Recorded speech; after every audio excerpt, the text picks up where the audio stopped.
तुम्हें मेरी कसम है। ठीक है, अंजलि ने कहा, क्योंकि आदित्य की कसम के बाद उसकी बात मानने के अलावा उसके पास कोई और ऑप्शन बचा ही नहीं था। मैं उसे कन्विंस करने की पूरी कोशिश करूंगी, लेकिन आगे उसकी मर्ज़ी पर डिपेंड करता है कि उसे शादी करनी है या नहीं। अंजलि ने कहा तो आदित्य ने सहमति दे दी और उसका सर सहलाकर चला गया। Flashback and.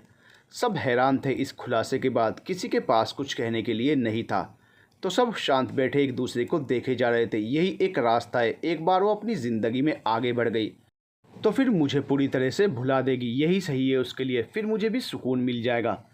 आदित्य ने ही चुप्पी तोड़ी और सबको समझाते हुए कहा, लेकिन आपने ही तो अभी कहा है ना भाई कि डॉक्टर्स का कहना है आपके बचने के चांसेस हैं। विक्रम ने कहा। आदित्य ने शांति से जवाब दिया, चांसेस हैं लेकिन बस कुछ परसेंट। उम्मीद पर दुनिया कायम है भाई। जब तक थोड़ी उम्मीद भी है हम निराश नहीं होंगे और ना ही तुझे कुछ भी होने देंगे, नील ने कहा। तो सबने उसे सहमति दिखाई। सबने आकर आदित्य को एक साथ हग कर लिया और वो उनके प्यार पर मुस्कुरा दिया। एक महीने बाद मलिक मैंशन में अंजलि की इंगेजमेंट की तैयारियां चल रही थी। सब बहुत खुश थे क्योंकि घर की इकलौती बेटी अपनी ज़िंदगी की नई शुरुआत करने जा रही थी। सबकी खुशी तब और भी दुगनी हो गई जब सबको पता चला था कि कनक भी आने वाली है। इस इंगेजमेंट में दीपिका जी और शीतल जी की खुशी का तो कोई ठिकाना ही नहीं था। वो बड़ी ही बेसब्री से कनक का इंतज़ार कर रही थी। कनक कार की सीट पर आंखें बंद किए बैठी थी। उसने अपना सिर पीछे टिका रखा था। यहाँ पूरे रास्ते कार चलाकर मेरी कमर टूट गई है और इनको देखो कैसे मज़े से सो रही हैं। ड्राइविंग सीट पर बैठे ललित ने चिढ़ते हुए कहा, इतना क्यों चिढ़ रहे हो? सीधे सीधे बोल दो ना कि कार अब हमें ड्राइव करनी है। कनक ने आंखें खोलकर उसको देखा और सीधे बैठते हुए कहा, मैं ड्राइव करने के लिए नहीं कह रहा, मगर कम से कम तुम बात तो कर ही सकती हो। मैं यहाँ बोर हो रहा हूँ और तुम पूरे रास्ते सोती आ रही हो। इतना भी नहीं पता कि ड्राइवर के बगल में बैठकर सोते नहीं हैं। अगर कहीं उसको भी नींद आ गई ना तो फिर हमेशा के लिए सो जाओगी तुम भी और मैं भी। ललित ने फिर कहा, हम सो नहीं रहे हैं, बस कुछ सोच रहे हैं और तुमसे बात इसलिए नहीं कर रहे थे कि कहीं तुम डिस्टर्ब ना हो जाओ। कनक ने कहा, वही तो मैं भी जानना चाहता हूँ कि तुम किस सोच में हो। मैं काफ़ी दिनों से नोटिस कर रहा हूँ तुम सबके साथ होकर भी किसी और ही जहाँ में खोई रहती हो। अगर कोई परेशानी है तो बताओ मुझे। ललित ने यह कहकर एक नज़र उसकी तरफ देखा, फिर सामने देखते हुए ड्राइव करने लगा। ललित वो हम, कनक ने हिचकिचाते हुए कहा। तो ललित ने गाड़ी साइड में रोक दी और बहुत ही गंभीर अंदाज में कहा, मैं दोस्त हूँ तुम्हारा, तुम कोई भी बात बिना हिचकिचाहट के कह सकती हो। ललित प्लीज़ हमें गलत मत समझना, हम तुम्हारे अलावा किसी पर भरोसा नहीं कर सकते। कनक ने उसकी तरफ देखते हुए कहा, बोलो, ललित ने कहा। कनक की बातों से उसे मामले की गंभीरता का अंदाज़ा हो गया था। ललित, तुम्हें हमारे साथ एक छोटा सा नाटक करना होगा, कनक ने कहा। तो ललित ने हैरान होते हुए कहा, नाटक? कैसा नाटक? सगाई करने का, कनक ने धीरे से कहा। तो ललित उसे घूरने लगा, देखो ये करना बहुत ज़रूरी है वरना हम तुमसे कभी नहीं कहते, और एक तुम ही हो जिस पर हम आंख बंद करके भरोसा कर सकते हैं, कनक ने कहा और ललित को पूरी घटना सुना दी। सिर्फ अपने और आदित्य के रिश्ते के बारे में कुछ नहीं बताया। तो तुमने अपने दोस्त का घर बसाने के लिए अपनी ज़िंदगी का इतना बड़ा फैसला ऐसे ही कर लिया? ललित ने उसे हैरानी से देखते हुए कहा, ललित देखो, हमें अभी शादी नहीं करनी है और अंजलि ज़िद पर अड़ी है। हम नहीं चाहते हैं कि हमारी वजह से उसे भी उसकी खुशियाँ ना मिलें, इसलिए ये करना बहुत ज़रूरी है। कनक ने उसे समझाने की कोशिश की।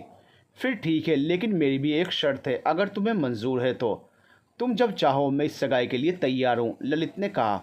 हमें तुम्हारी कोई भी शर्त मंजूर है, कनक ने खुश होते हुए कहा।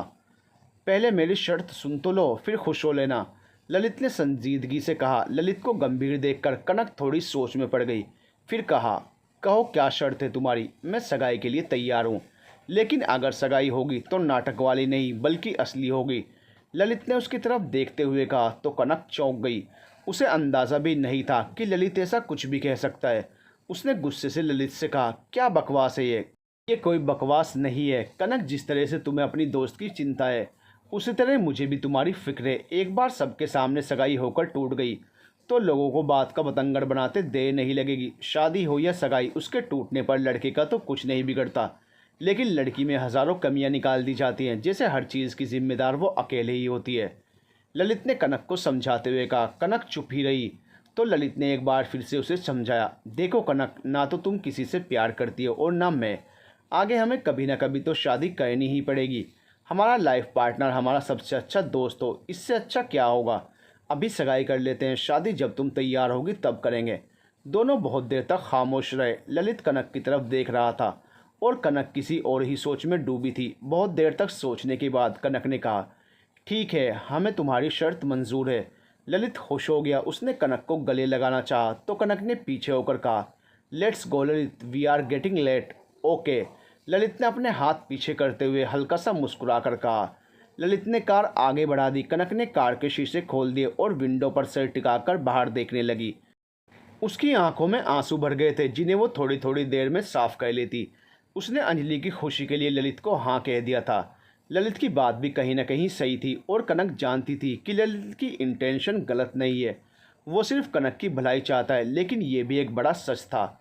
भले ही अब वो आदित्य से दूर हो गई थी, लेकिन वो उससे आज भी बहुत प्यार करती थी।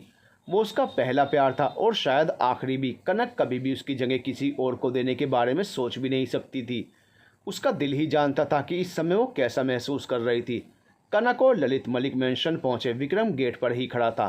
कनक को देखकर उसने उसे मुस्कुराकर गले लगा लिया और बोला, वेलकम बैक मेरी क्यूट सी बहन। कनक भी मुस्कुरा दी। विक्रम ने ललित से हाथ मिलाया। कनक ने एक नज़र मलिक मैंशन पर डाली। इन 2 सालों में उसकी शान में कोई फ़र्क नहीं पड़ा था। वो आज भी हमेशा की तरह बहुत ही खूबसूरत और आलीशान नज़र आ रहा था। अंदर चलें, विक्रम ने कहा तो कनक अंदर आने लगी। अनिरुद्ध जी और राजेंद्र जी उसे बाहर ही मिल गए। वो दोनों डेकोरेशन वालों को कुछ समझा रहे थे।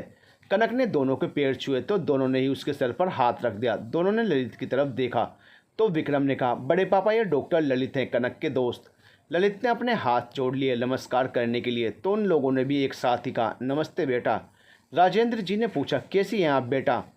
अच्छे हैं, आप दोनों ठीक है ना? कनक ने पूछा, बिल्कुल ठीक है बेटा, आपको आने में कोई तकलीफ तो नहीं हुई? अनिरुद्ध जी ने कहा। कनक ने इनकार में सर हिला दिया तो राजेंद्र जी बड़े प्यार से बोले, बेटा आप अंदर जाइए, भाभी और शीलू आपका बड़ी बेसब्री से इंतज़ार कर रही हैं। ललित के साथ अंदर चली आई। उसे शीतल जी दिखी तो उसने उनके पैर छूने चाहे तो उन्होंने उसे गले लगा लिया। बहुत मिस किया हम सब ने आपको बेटा, शीतल जी ने भावुक होते हुए कहा। हमने भी चाची। कनक भी भावुक हो गई थी। तभी वहाँ दीपिका जी भी आ गई। उन्होंने कनक को देखा तो रो पड़ी तो कनक को भी रोना आ गया। कहाँ चली गई थी आप हम सबको बिना बताए? अपनी माँ की याद नहीं आई इतने दिनों में? दीपिका जी ने रोते रोते ही कहा, आप सबको कैसे भूल सकते हैं आंटी, हर रोज़ आपकी याद आती थी हमें। कनक ने उनके गले लगकर कहा। फिर कभी मिलने क्यों नहीं आई आप? दीपिका जी के सवाल जारी थे। मिलने ही तो आए हैं आंटी, कनक ने उनके आंसू पोंछते हुए कहा। लेकिन दीपिका जी का रोना जारी था। अगर आप ऐसे ही रोएंगी ना बड़ी माँ तो बाढ़ आ जानी है मलिक मैंशन में, विक्रम ने हंसते हुए कहा। दीपिका जी और शीतल दी दोनों ने हैरानी से उसे देखा क्योंकि आज उन्हें पहले वाले विक्रम की झलक दिखी थी। वरना इन 2 सालों में तो विक्रम ने खुद को इतना गंभीर बना लिया था कि लगता ही नहीं था कि ये वही विक्रम है जिसे हर समय मस्ती करना पसंद था। वो विक्रम जो अपनी उल्टी सीधी हरकतों और बातों से रोते हुए इंसान को भी हंसा देता था। दोनों एकटक उसे ही देखे जा रही थी। तभी अंजलि की बातों ने उनकी चेतना वापस लौटा दी। और अगर कहीं कनक को लगा कि आप उनके आने पर खुश नहीं बल्कि बहुत दुखी हैं तो ये उल्टे पैर भाग न जाए। बड़ी मुश्किल से हाथ आई है, अंजलि ने आते हुए कहा तो कनक उसे घूरने लगी। अंजलि आकर उसके गले लग गई तो विक्रम भी आकर उनके गले लग गया, ये बोलते हुए कि मैं भी हूँ यार, मुझे क्यों छोड़ दिया। ललित मुस्कुराते हुए सबको देख रहा था। उसने खुद से ही कहा, कितना प्यार करते हैं ये लोग कनक से। फिर कनक इतने दिनों तक इनसे मिलने क्यों नहीं आई? वो खुद के सवालों में उलझा था जब शीतल जी ने पूछा, बेटा ये कौन है आपके साथ? चाची ये ललित हैं, हमारे दोस्त और साथी डॉक्टर, कनक ने मुस्कुराते हुए कहा। ललित ने दीपिका जी और शीतल जी को नमस्ते किया तो दीपिका जी ने बड़े प्यार से कहा, नमस्ते बेटा। शीतल जी ललित से मिलकर कुछ खास खुश नहीं थी, फिर भी उन्होंने ज़बरदस्ती मुस्कुराते हुए कहा, नमस्ते। दीपिका जी की आंखें अब भी नम ही थी तो विक्रम ने उनके पास आकर कहा, बड़ी माँ रोना बंद करिए ना, आपको तो आज खुश होने की 2 वजह मिली हैं। एक तो कनक घर आई हैं और दूसरी आपकी सबसे बड़ी मुसीबत किसी और के गले पड़ने वाली है। ओ गॉड प्लीज़ सेव नील। ये कहते हुए विक्रम ने आसमान की तरफ देखा और अपने हाथ जोड़ लिए। अंजलि चिढ़ गई और पैर पटकते हुए शीतल जी से बोली, चाची देख रही हैं ना आप इनको, मुझे मुसीबत बोल रहे हैं। विक्रम अपनी बहन को कोई ऐसे बोलता है क्या? से सॉरी, उन्हें कितना बुरा लगा होगा, शीतल जी ने गुस्सा करते हुए कहा। मॉम मेरी बात सुनिए, विक्रम ने कहा तो शीतल जी बीच में ही बोली, हम कुछ भी नहीं सुनना चाहते, अभी के अभी सॉरी बोली अपनी बहन को। विक्रम ने मुंह बनाकर अंजलि की तरफ देखा तो वह हंस पड़ी और विक्रम को जीभ निकालकर चिढ़ाने लगी। विक्रम ने कहा, कोई बुरा नहीं लगा इनको, देख रही है ना कैसे मुझे चिढ़ा रही है। नीलम जी ने अंजलि की तरफ देखा तो उसने मासूम सा चेहरा बनाकर कहा, रहने दीजिए चाची, कोई बात नहीं, मैं इनकी बात को इग्नोर कर देती हूँ। वैसे भी अब कुछ दिन की मेहमान ही हूँ मैं इस घर में, फिर क्या लड़ना झगड़ना। शीतल जी इमोशनल हो गई और उसे गले लगा लिया।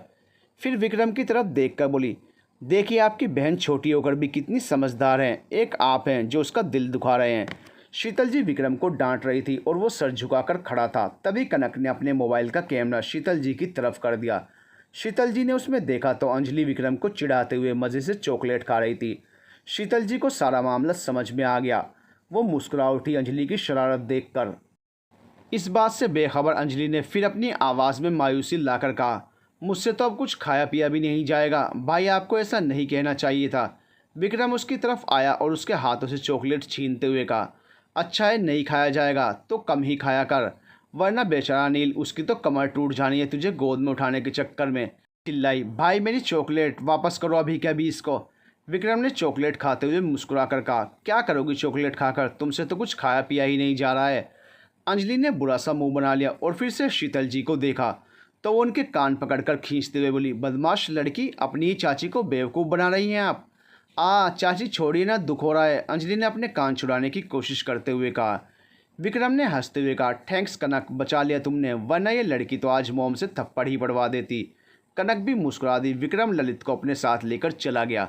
अंजलि ने कनक को घूरा और उसका हाथ पकड़कर अपने साथ ले जाती हुई बोली, चल तू, तुझे तो मैं बताती हूँ कैसी दोस्त है तू। हाँ, अपनी ही दोस्त को फंसा दिया। कनक उसके गले लग गई और बोली, लव यू अंजलि। उसकी बात पर अंजलि के चेहरे पर भी प्यारी सी स्माइल आ गई। उसने कहा, लव यू टू मेरी जान। वो दोनों चली गई। शीतल जी और दीपिका जी अभी भी वहीं थी और मुस्कुरा रही थी। नीलम जी ने कहा, आपने देखा ना भाभी, कनक ने जैसे ही घर में कदम रखा सब ठीक होने लगा। हाँ, आज इतने दिनों के बाद विक्रम और अंजलि को पहले की तरह एक दूसरे को परेशान करते और शरारत करते देखकर खुशी से दिल भरा आया है, दीपिका जी ने कहा। शीतल जी बोली, बस देखती जाइए भाभी, अब सब फिर से पहले की तरह ठीक हो जाएगा। अब खुशियों ने इस घर की तरफ अपना रुख कर लिया है।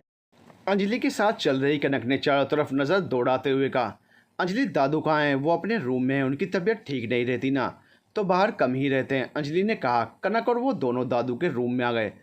अंजलि ने कहा, दादू देखिए आपसे मिलने कौन आया है।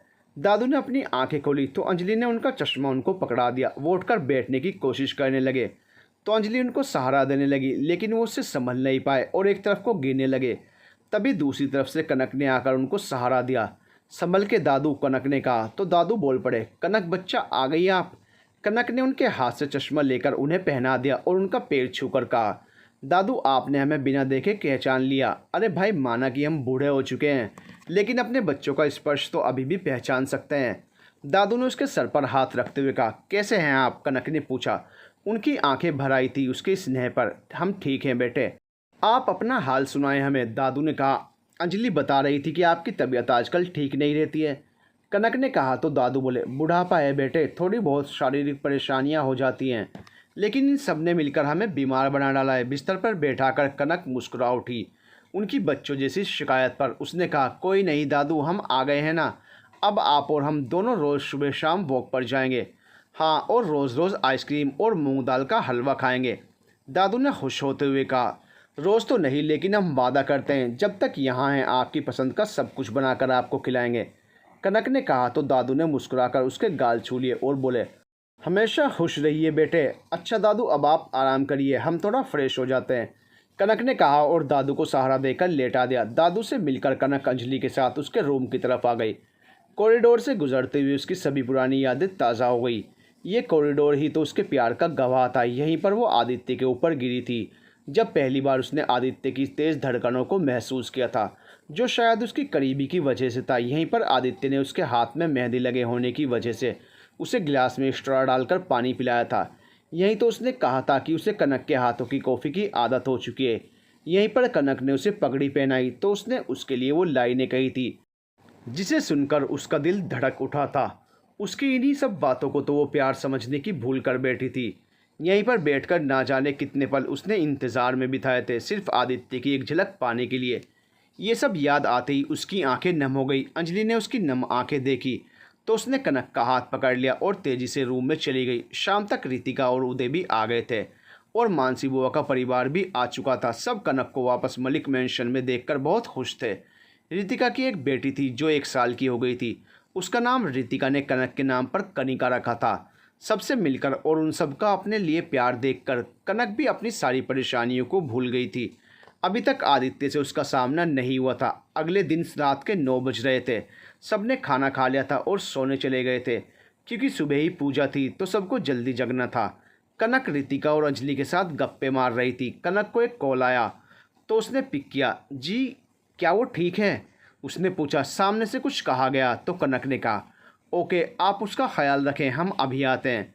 क्या हुआ, कहाँ जा रही है? अंजलि ने उसको चप्पल पहनते हुए अपना दुपट्टा लेते देखा तो पूछा। वो ललित को लेने, उसने शायद ड्रिंक कहीं लिए और उसका वॉलेट भी कहीं खो गया है।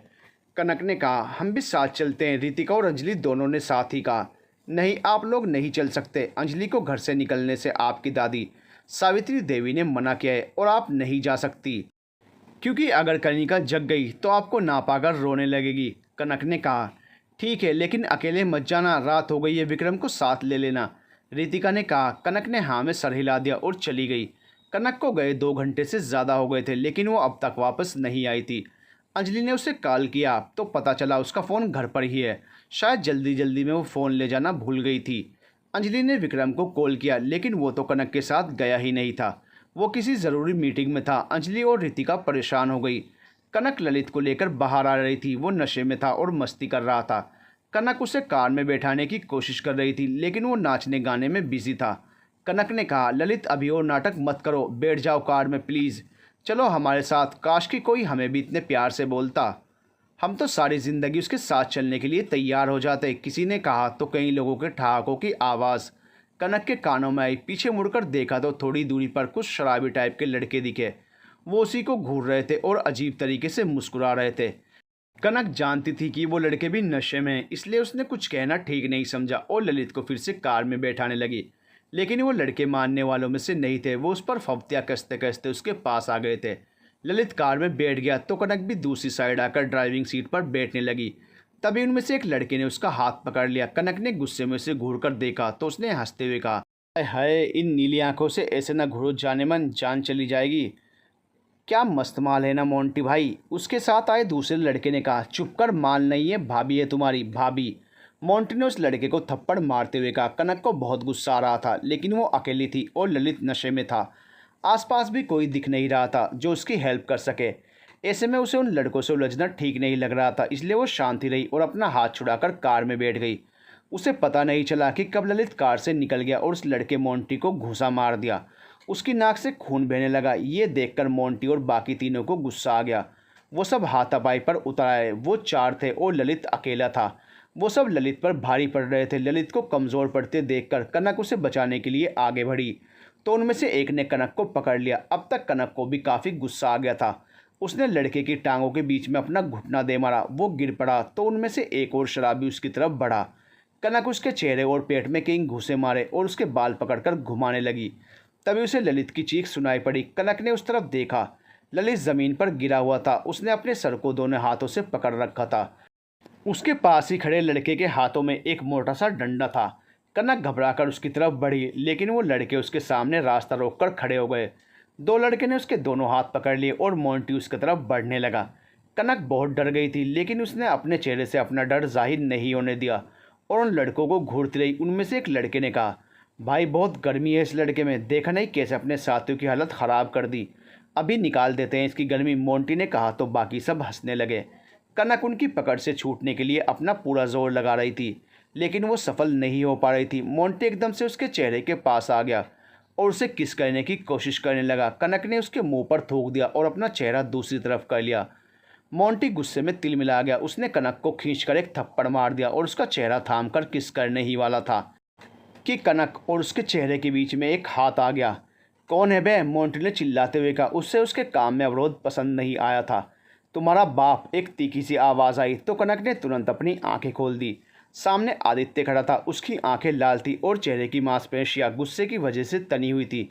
बाकी सबकी नज़र भी आदित्य की तरफ ही थी। उनमें से एक लड़के ने कांपती हुई आवाज़ में कहा, डीएम साहब। कनक को पकड़कर खड़े लड़कों ने भी घबराकर उसका हाथ छोड़ दिया था। आदित्य ने भले ही अपनी जॉब छोड़ दी थी, लेकिन आज भी ज़्यादातर लोग उसे डीएम साहब ही कहकर बुलाते थे।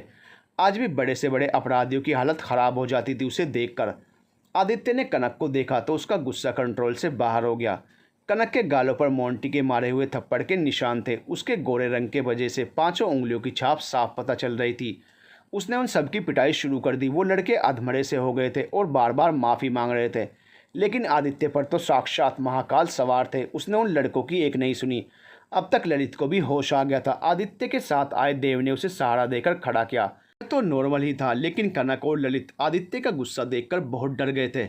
देव ने जब उनके डरे चेहरे देखे तो आदित्य को रोकते हुए कहा, बस कर यार, पुलिस बस आने ही वाली है, इनकी बाकी की सज़ा कानून देगा। लेकिन आदित्य ने उसकी बात अनसुनी कर दी और कोई चारा ना देखकर देव ने कनक को इशारा किया।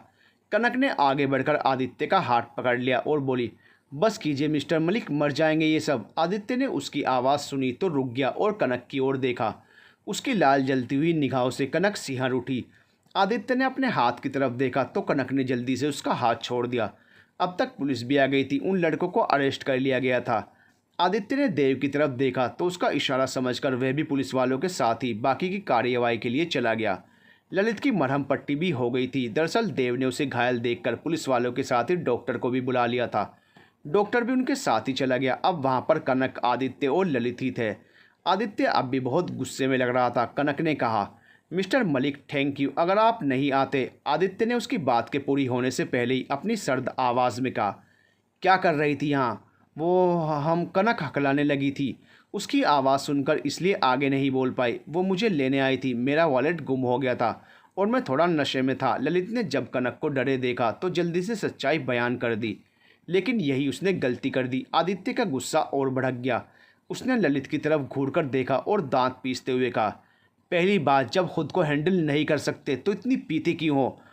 और दूसरी बात, तुम्हें पूरे घर में मिस भारद्वाज ही मिली थी, यहाँ ऐसी जगह पर बुलाने लायक। ललित की तो बोलती ही बंद हो गई। आदित्य की आवाज़ सुनकर उसे वैसे भी उससे घबराहट होती थी और उस समय तो गुस्से में वो साक्षात महादेव का दूसरा अवतार लग रहा था। अच्छे अच्छों की हालत ख़राब हो जाती थी उसे गुस्से में देखकर। ललित का बचा खुचा नशा भी उतर गया। कनक ने ललित को ऐसे देखा तो बोली, मिस्टर मलिक, ललित की कोई गलती नहीं है, वो तो हम ही। या यू आर राइट, इसकी कोई गलती नहीं है, क्योंकि गलती तुम्हारी है। पूरे घर में तुम्हें ऐसा कोई भी आदमी नहीं मिला जिसे तुम अपने सो कॉल्ड फ्रेंड की हेल्प के लिए भेज सको। चल पड़ी यहाँ इस घटिया जगह पर अकेली। तुम्हें अंदाज़ा भी है अगर मैं नहीं आता तो आज क्या हो सकता था तुम्हारे साथ? आदित्य ने गुस्से में कनक के कंधों को पकड़कर कहा। कनक को भी अब गुस्सा आ गया तो उसने चिल्लाकर कहा, तो क्यों आए आप? हमने तो नहीं बुलाया ना आपको। क्या होता ज़्यादा से ज़्यादा, या तो वो मुझे जान से मार देते या फिर मेरे साथ। कनक की बात पूरी नहीं हो पाई क्योंकि आदित्य ने उसे खींचकर एक चांटा लगा दिया था। कनक की बातों को सुनकर उसे मोंटी की कनक को किस करने की कोशिश याद आ गई थी और उसका गुस्सा उसके कंट्रोल से बाहर हो चुका था। ललित उसके इस रिएक्शन पर चौंक गया। कनक अपने गाल पर हाथ रखकर एकटक आदित्य को देख रही थी, पर वो दूसरी तरफ मुंह करके खड़ा हो गया। ललित ने तेजी से आकर कनक को संभाला। उसे आदित्य की धीमी आवाज़ सुनाई पड़ी, घर जाओ। ललित ने उसकी आवाज़ सुनी तो कनक को गाड़ी में बैठने के लिए बोलने लगा, लेकिन कनक अपनी जगह से हिली भी नहीं। वो आदित्य को ही देख रही थी। आदित्य ने गुस्से में अपनी आंखें बंद कर ली और अपना हाथ कार के शीशे पर दे मारा। शीशा टूटकर चारों तरफ बिखर गया और उसका हाथ खून से सन गया। ललित की तो सांसें ही अटक गई। उसने घबराकर थूक निकल लिया। कनक अब भी अपनी डबडबाई आंखों से उसी को देख रही थी। आदित्य ने बिना पीछे देखे कनक का हाथ पकड़ा और उसे खींचते हुए अपनी कार की तरफ ले आया। उसने झटके से कार का दरवाज़ा खोला और कनक के सर पर हाथ रखकर उसे गाड़ी में बैठा दिया। पीछे की सीट पर ललित भी जल्दी से आकर बैठ गया। आदित्य ने कार स्टार्ट करनी चाहिए तो कनक ने उसका हाथ थाम लिया। आदित्य ने उसे घूरकर देखा, लेकिन कनक पर कोई असर नहीं पड़ा। उसने उसका हाथ नहीं छोड़ा और उसकी हथेली पर अपना दुपट्टा कसकर बांध दिया। आदित्य ने झटके से अपना हाथ छुड़ा लिया।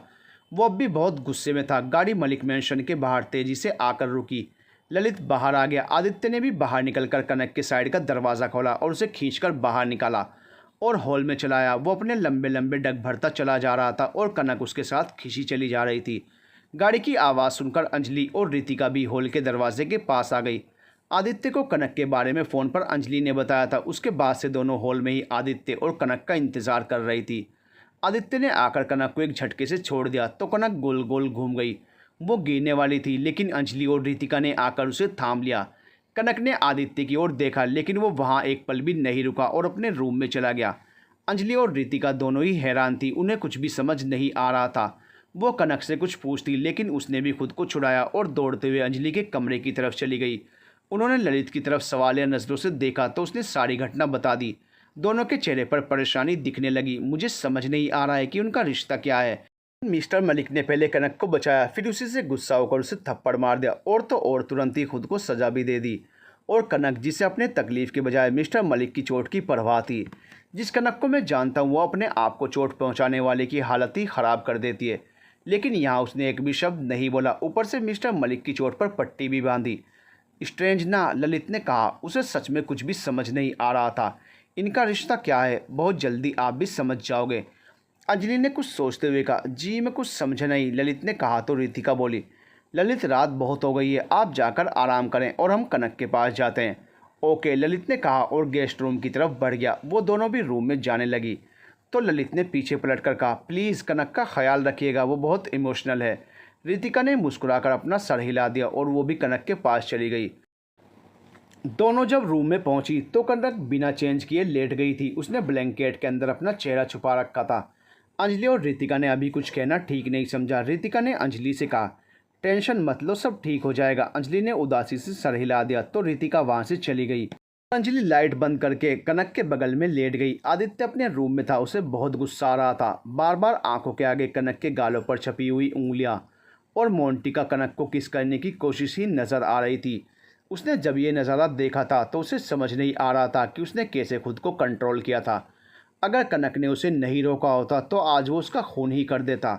अगली सुबह जब अंजलि ने कनक से इस मैटर पर बात करनी चाहिए तो कनक ने यह कहकर मना कर दिया कि उसे इस बारे में कोई बात नहीं करनी है। अंजलि जानती थी कि कनक अंदर ही अंदर बहुत दुखी है, क्योंकि वो इस बारे में किसी से कोई भी बात नहीं करेगी। उसे हमेशा से खुद की तकलीफ़ छुपाना बहुत अच्छे से आता था। वो आदित्य के पास चली आई। वो अपने जिम में था, लेकिन कोई एक्सरसाइज करने की बजाय अपनी आंखों को बंद करके बैठा था। अंजलि ने उसे पुकारा, भाई। आदित्य ने बंद आंखों से ही कहा, आपने कल कनक पर हाथ उठाया भाई, आपको ऐसा नहीं करना चाहिए था। अंजलि ने कहा, अंजलि बेटा, अगर आप यहाँ अपनी फ्रेंड की तरफदारी करने आई हो तो मैं पहले ही बता दूँ कि कल मैंने जो किया सही किया। इस बात के लिए मैं उसे सॉरी नहीं कहूँगा। आदित्य ने अपनी आंखें खोली और अंजलि को देखते हुए कहा, लेकिन भाई। अंजलि ने कुछ कहना चाहा तो उसने कहा, बेटा आप जाएं, क्योंकि मुझे अपने कल के बिहेव के लिए कोई मलाल नहीं है, तो सॉरी कहने का कोई सवाल ही नहीं उठता। हमें आपसे सॉरी चाहिए भी नहीं। कनक की आवाज़ सुनकर अंजलि और आदित्य दोनों ने ही उस तरफ देखा जहां कनक खड़ी थी। कनक ने उनके पास आते हुए कहा, आपने इससे कहीं ज़्यादा तकलीफ़ दी है हमें। जब उस बात के लिए आपको कोई अफसोस नहीं है तो कल की हरकत तो आपके लिए बहुत छोटी सी बात होगी। आदित्य ने कुछ भी नहीं कहा। कनक फिर से बोली, एक बात और मिस्टर मलिक, कल आपने हमारी इज्जत बचाई थी, लेकिन आपसे थप्पड़ खाकर भी हम चुप रहे। लेकिन आगे से ऐसी कोई हरकत की ना तो कहीं ऐसा ना हो कि आपको बहुत पछताना पड़ जाए, क्योंकि अब हम वो कनक नहीं हैं जो इतनी आसानी से किसी को भी खुद को चोट पहुंचाने दें। हम खुद को बदल चुके हैं। उम्मीद है आपको हमारी बात समझ आ गई होगी। जी अच्छी तरह समझ गया मैं इस बात को मिस भारद्वाज, कि अब आप इतना बदल चुके हैं कि आपको सही और गलत में फ़र्क करना भी आना बंद हो चुका है। आदित्य ने व्यंग्य से कहा, हम यहाँ आपकी बात सुनने नहीं आए हैं। कनक ने चिढ़ते हुए कहा। तो आदित्य ने भी उसी की टोन में कहा, फिर क्यों आई हैं आप यहाँ मेरी शक्ल देखने? दिन में सपने देखना बंद करिए। मैं आप मिस्टर मलिक, आप दुनिया के आखिरी लड़के भी होंगे ना, तो हम आपको नहीं देखेंगे। कनक और ज़्यादा चिढ़ गई थी। गुड फॉर मी, अब आप जा सकती हैं। आदित्य ने दरवाजे की तरफ इशारा करते हुए कहा, जा ही रहे हैं, हमें भी यहाँ रुकने का कोई शौक़ नहीं है। चलो अंजलि, तुम्हें आंटी बुला रही हैं। कनक ने अंजलि का हाथ पकड़कर कहा तो अंजलि होश में आई। वो कब से अपने भाई और अपनी दोस्त को बहस करते हुए देख रही थी। वो इन दोनों का पेचअप करवाना चाहती थी और यहाँ बात और बिगड़ गई। अंजलि ने उदासी से एक नज़र दोनों को देखा और चली गई। उसके पीछे ही मुंह बनाती हुई कनक भी चली गई। आदित्य ने अपना सर झटका और वो भी अपने रूम में चला गया। करीब 10 बजे आदित्य नीचे आया। उसने ऑफिस के कपड़े पहन रखे थे। दीपिका जी ने उसे टोका, आदि कहाँ जा रहे हो आप? ऑफिस। आदित्य ने एक ही शब्द में जवाब दे दिया, लेकिन आज घर में पूजा है, नील और उनके घर वाले आने वाले हैं। दीपिका जी ने कहा, जल्दी आ जाऊंगा, बहुत इंपॉर्टेंट मीटिंग है। उसने कहा, कुछ खा तो लीजिए। दीपिका जी ने फिर से कहा, लेकिन आदित्य ये कहकर निकल गया कि उसे भूख नहीं है। दीपिका जी उदास हो गई तो शीतल जी ने आकर उन्हें पीछे से गले लगा लिया और बोली, सब ठीक हो जाएगा भाभी, सब्र रखिए। कनक किचन में ही थी। उसने दीपिका जी और शीतल जी की बातें सुन ली थी। उसने एक नज़र किचन की खिड़की से जाते हुए आदित्य पर डाली। उसने देखा कि आदित्य ने अपने घाव पर पट्टी भी नहीं बांधी है, लेकिन फिर उसने अपना ध्यान उस पर से हटा लिया और अपना काम करने लगी। शायद अब भी सुबह वाली बात को लेकर वो नाराज़ थी। पास खड़ी नौकरानी राधा ने गहरी सांस लेकर कहा, आदि बाबा का रोज़ का यही काम है, फिर भी मालकिन रोज़ उन्हें टोकती हैं और दुखी होती हैं। चाय छानते हुए कनक के हाथ रुक गए। वो खुद को रोक नहीं पाई और पूछा, मतलब मतलब कनक दीदी, मैं 2 सालों से देख रही हूँ, ना तो आदि बाबा को खाने का होश रहता है, ना ही खुद की फिक्र करते हैं। जब देखो तब बस काम काम और काम, घर पर भी कम ही रहते हैं। एक बार तो इतने बीमार हो गए थे कि 1 हफ्ते तक हॉस्पिटल में थे। राधा ने सारी कहानी सुना डाली। कनक ने चौंकते हुए कहा, क्या हुआ था उन्हें? राधा ने जैसे किसी राज को खोलने वाले अंदाज में बताया कि पता नहीं, छोटे साहब राजेंद्र जी ने कहा था कि उन्हें सिर्फ बुखार और कमज़ोरी है, लेकिन मुझे लगता है कि बात कुछ और है, क्योंकि मैंने उस दिन के बाद से छोटे साहब को भी परेशान ही देखा है। बाकी तो भगवान ही जाने। राधा तो ये सब बोलकर अपने काम में लग गई, लेकिन कनक को चिंता होने लगी आदित्य की सेहत को लेकर। फिर उसने सोचा कि अगर कोई टेंशन वाली बात होती तो घर वालों को भी पता होगी और अंजलि तो उसे ज़रूर ही बताती। हो सकता है ये सब राधा का वहम हो। कनक ने खुद को तसल्ली दी, लेकिन अब चाय पीने का उसका मूड ही नहीं हुआ। उसने कप को वहीं छोड़ दिया और कमरे की तरफ चली आई। रास्ते में आरोही मिली तो कनक ने उसे नज़रअंदाज कर दिया, लेकिन आरोही के चेहरे पर उसे देखकर चिढ़ने वाले भाव आ गए थे। दोपहर तक नील और उसके घरवाले भी आ गए थे। शाम को पूजा थी, जिसमें नील और अंजलि को बैठना था। पूजा के बाद एक रस्म थी जिसमें कुंवारी लड़की दुल्हन को और कुंवारा लड़का दूल्हे को टीका करके कलावा बांधते हैं और उस मिठाई खिलाते हैं। फिर उनके जीवन की नई शुरुआत के लिए भगवान से आशीर्वाद मांगते हैं। बदले में दूल्हा दुल्हन अपनी झूठी मिठाई उन्हें खिलाकर उनकी जल्दी शादी की कामना करते हैं। पूजा के बाद दीपिका जी ने रस्म के बारे में बताया तो नील ने आदित्य की तरफ इशारा किया, लेकिन उसने तुरंत ही मना कर दिया। लेकिन जब नील ने रिक्वेस्ट की तो वह नील को घूरते हुए आगे आ गया। ये देखकर अंजलि ने कनक को इशारा किया। कनक ने दीपिका जी की तरफ देखा तो उन्होंने मुस्कुराकर उसे आगे जाने को बोला। कनक ने जैसे ही शगुन की थाली उठाई, सावित्री देवी चिल्लाते हुए बोली, दीपिका बेटा, ये क्या आप शगुन करवाने जा रही हैं आप? सबने हैरानी से उनको देखा तो वो बोली, एक तो ये लड़की अनाथ है, पैदा होते ही अपनी माँ को खा गई, फिर बाप को, और तो और इसका रिश्ता भी होते होते रह गया। अब जिसका खुद का भाग्य इतना ख़राब है, वो किसी और के अच्छे भाग्य की दुआ कैसे दे सकती है? माँ जी, कैसी बातें कर रही हैं आप? दीपिका जी ने कहा। उन्हें सावित्री देवी की बात पसंद नहीं आई थी। लो भाई, हम तो आपकी बेटी के अच्छे के लिए ही कह रहे हैं। अब आप लोग ही बताएं, क्या हमने कुछ गलत कहा है? उन्होंने बाकी औरतों से कहा तो वो लोग भी उनकी हाँ में हाँ मिलाने लगी। कनक ने सबकी बात सुनी तो थाली नीचे रख दी और नीचे उतरने लगी। उसने अपने आंसुओं को छुपाने के लिए निगाहें नीची कर रखी थी। ललित को बहुत बुरा लग रहा था कनक के लिए। वो उसकी तरफ बढ़ा ही था कि सावित्री देवी की आवाज़ पर उसके कदम थम गए। अरे आदित्य बेटा, आप क्यों नीचे उतर गए? सावित्री देवी ने पूछा। अगर मिस भारद्वाज इस रस्म के लायक नहीं है तो ये नियम तो मुझ पर भी लागू होता है, क्योंकि रिश्ता सिर्फ उनका नहीं, मेरा भी टूटा था। उस दिन आदित्य ने अपनी गंभीर आवाज़ में कहा, आप तो लड़के हो बेटा, लड़कों के लिए ये नियम नहीं होते हैं। सावित्री देवी ने चापलूसी करते हुए कहा। आदित्य ने तेज़ आवाज़ में कहा, किस ज़माने में जी रही हैं आप लोग? दुनिया कहाँ से कहाँ पहुँच गई है, फिर भी आप लोग शगुन अपशगुन, ऊंच नीच, लड़का लड़की जैसी बेकार की बातों में उलझे पड़े हैं। आज लड़कियां हर फील्ड में ना सिर्फ लड़कों के कंधे से कंधा मिलाकर चल रही हैं, बल्कि कुछ मामलों में तो लड़कों को पीछे भी छोड़ दिया है। लड़कियों को उनकी समानता का अधिकार दिलाने के लिए सरकार कितनी कोशिशें कर रही है, लेकिन आप जैसे छोटी सोच वाले लोग सब बेकार कर देते हैं। आखिर क्यों है ये भेदभाव? वो अनाथ है, इसमें उसका क्या दोष? ये तो भगवान की मर्जी है ना। और रिश्ता टूटा तो उसकी वजह भी वो नहीं, मैं था। फिर उन्हें सज़ा क्यों मिले? अगर मैं ये रस्म कर सकता हूँ तो मिस भारद्वाज भी कर सकती हैं, और अगर उनके लिए पाबंदी है तो मैं भी नहीं करूँगा। आदित्य ने गहरी सांस लेते हुए कहा और जाने लगा। फिर सावित्री देवी के पास आकर रुक गया और उन्हें घूरते हुए कहने लगा, क्या कहा है आपने दादी? मिस भारद्वाज अपशगुनी है। सावित्री देवी ने उसके गुस्से के देखते हुए खामोश रहना ही ठीक समझा। आदित्य ने फिर कहा, वो एक डॉक्टर है, ना जाने कितनों का इलाज करके उन्हें जीवन दान दिया होगा, और आगे भी कितनों को नई जिंदगी देंगी। फिर वो अपशगुनी कैसे हुई? लोग डॉक्टरों को भगवान का दर्जा देते हैं ना, तो अगर एक भगवान खुद किसी को अच्छी ज़िंदगी की शुभकामनाएं दे तो इससे अच्छी बात और क्या होगी? मैं ठीक कह रहा हूँ ना दादी? कुछ देर पहले जो कनक के खिलाफ थे वे सब उसकी बातों का समर्थन करने लगे और कनक के लिए सबकी नज़रों में सम्मान नज़र आने लगा। सावित्री देवी को भी मजबूरन उसकी बात से सहमत होना पड़ा। उनको चुप देखकर आरोही ने बात संभालते हुए कहा, आदि ये तो अंजलि के लिए अच्छा ही बोल रही थी। 1 मिनट आरोही, शादी मेरी है, तो कौन मेरे लिए रस्म करेगा और कौन नहीं, ये डिसीजन भी मेरा होगा। किसी को भी मेरे अच्छे बुरे के बारे में इतना सोचने की ज़रूरत नहीं है। कब से चुप बैठी अंजलि ने कहा। उससे अपनी प्यारी दोस्त की बेइज्जती बर्दाश्त नहीं हुई थी और हम दोनों चाहते हैं कि हमारे लिए ये रस्म हमारे बेस्ट फ्रेंड करें। नील ने अंजलि की बात का समर्थन करते हुए कहा। अनिरुद्ध जी और दीपिका जी ने नील के पेरेंट्स की तरफ देखा तो उन दोनों ने मुस्कुराकर अपनी सहमति दे दी। वो दोनों खुले विचारों के थे, उन्हें कनक के रस्म करने से कोई प्रॉब्लम नहीं थी। अनिरुद्ध जी उनकी रजामंदी से संतुष्ट हो गए कि उन्होंने अंजलि के लिए कोई गलत फैसला नहीं लिया है। दीपिका जी भी नम आंखों से मुस्कुरा दी। दोनों ने कनक के पास आकर उसे बड़े प्यार से स्टेज पर जाने को कहा तो उसकी आंखों में कब से रुके आंसू बह गए।